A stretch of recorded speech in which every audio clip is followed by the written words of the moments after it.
Yeah. So how was it to know that you've beaten his record quite comfortably, I must say, by 13 games? Yeah, so obviously I knew for a time that the 100 goals was possible to break. I'll be honest to say that. But again, I didn't think too much about the record, which I don't do. I've said it many times. I know one record. That's the all-time. So all-time 260 goals. Yeah. Yeah. But the rest, I don't know. And when it happens, it's amazing. Like with the Fulham game, it's a piece of history, if you want to say, and of course it's a huge thing in the end to be able to see. First of all, a list with the many great players and also to beat them as well. Even playing against Fulham. It's a top team. Look at the game. It's 5-4 in the end. It's incredible, and you play against Bassi, which is how strong is he, and Anderson is huge. So every game is kind of course, its own game and everything. You have your plan and everything, but in the end, the physicality is intense and it's difficult, because there's so many games and you have the Champions League, you have the cups and everything.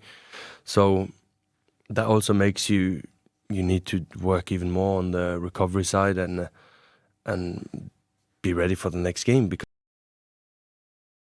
with coming into City, they needed a striker, and all of this was also something that triggered me. Pep's been playing a little bit without a striker, and he loves to keep the ball.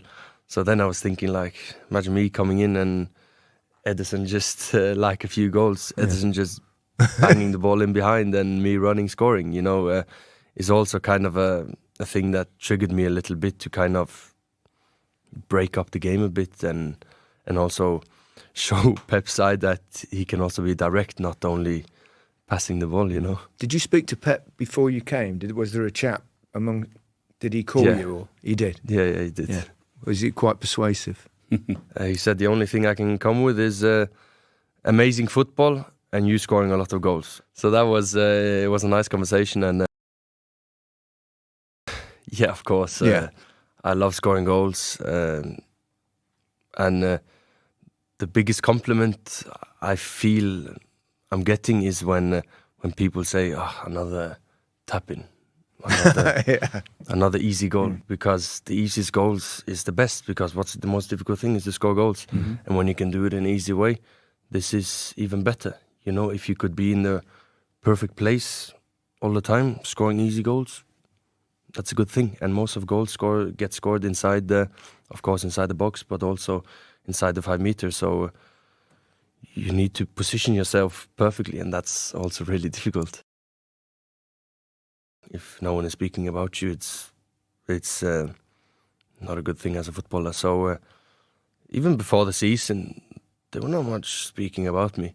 And I loved it. It's so nice. I was like, okay, let's go. Let's have it. No one was speaking about me. Everyone only about the new signings and all of this. And then, the season started, and look how it's going.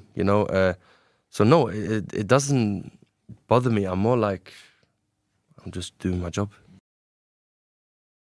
Do you have that same kind of mentality? Of course, I want to score more goals. Yeah.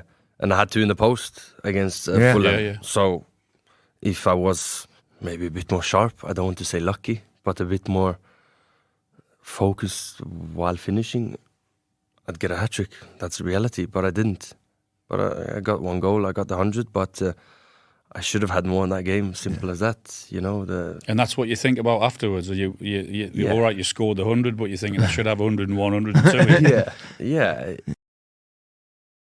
I remember when VAR came, or it was talks about it, I remember Alfie, my father, said, this is going to be perfect for you, because then you get the decision, simple as that, with the offside, because I'm not going often in offside. And it's all about timing.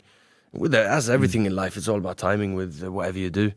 It's about the timing from the pass, and if the pass is, if it waits a bit too long, I will be in offside. So I need to kind of be ready, but kind of wait in my run, because the worst thing I know is going in offside, because then you've got no chance of scoring a goal. But if you're onside but a bit further away, you still got a chance. So the worst thing for me is going in offside.